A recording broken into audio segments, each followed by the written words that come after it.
Today I'm going to show you how to use Flipaclip and faster, quicker ways to create digital animations. Let's start by clicking the plus sign down below.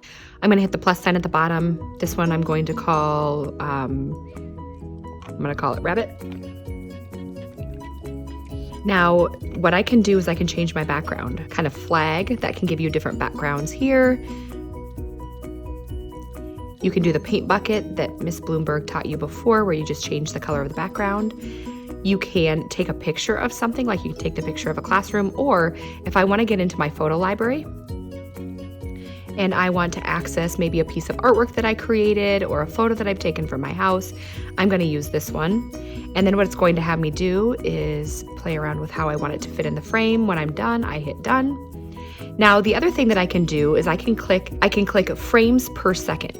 Now, frames per second means that right now I need 12 pictures in order to make 1 second of artwork. I'm going to lessen it or lower it, so then this frames will move a bit slower. It's going to be a little bit more glitchy. Maybe not glitchy is the right word, but it's going to move at a slower, more robotic pace, but I don't have to create as many slides. Then I'm going to hit create project. From here, what I'm going to do, so this right now is on a layer 1. I am working on a second layer, and what I want to do is I'm going to start by drawing over here. I'm going to draw a rabbit. I'm going to curve this line, and I'm going to make a rabbit in here. Now, here's the part that's important. I need to make sure that I connect my pieces. I want them to make sure that they are touching. And let me tell you the reason why. When I go to do something later, what I want to do is use the paint bucket. That's going to give me a quicker way to fill in my drawings as I'm creating.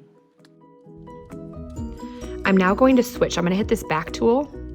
I'm going to hit this paint bucket here, and I click it again, and it's going to give me an option on colors. I can choose any color I'd like. I'm going to use pink. And then what I'm going to do is I'm going to touch inside that shape. You have to make sure that it's closed, so these lines have to be connected. Uh-oh. It looks like I'm not connected, which means that it spills out everywhere. I'm going to click this back arrow. I'm going to go back into my pen tool and see how right now I'm not connected to the edge of the screen. I need to make sure that I am everywhere around. Now I'm going to go back, click that paint bucket, and now it fills in that entire shape. I can play around, change my color. Maybe I want to change it to white. This time I'm back on my pen tool. I want to give them a couple of highlights.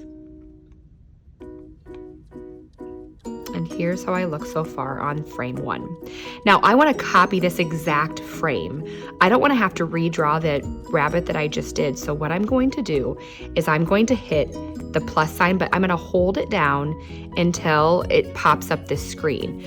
Most of the time you are going to find right away that it's adding an empty frame. I want to duplicate the last slide. So I click that, which is what I have done already.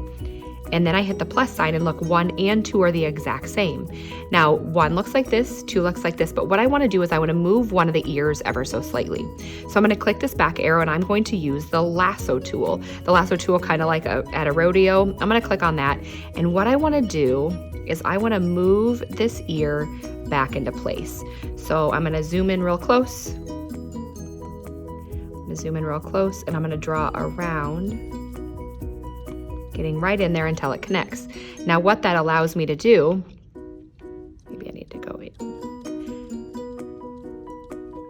I can move it up just ever so slightly. I can make it a little bigger or smaller.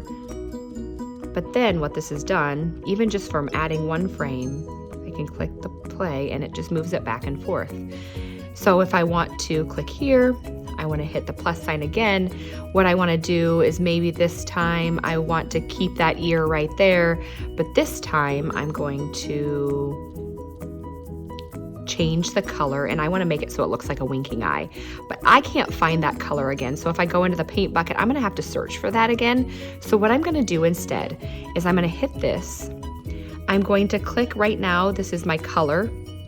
But I want to find this pink color again. So I'm going to hit this eyedropper, and this is the color that I want right here.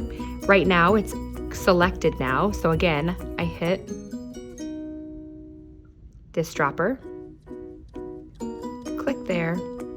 Oops, I didn't touch it.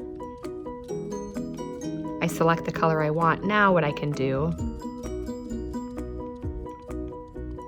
is color in that eye. I can go back to my black. And I can make it a winking eye instead. So I push play, and I've winked my rabbit.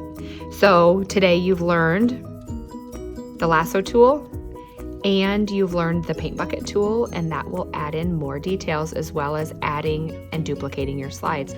I hope that helps create faster and better work. Have a great day. The last thing I want to show you is how to save this movie. Click on the 3 dots up top.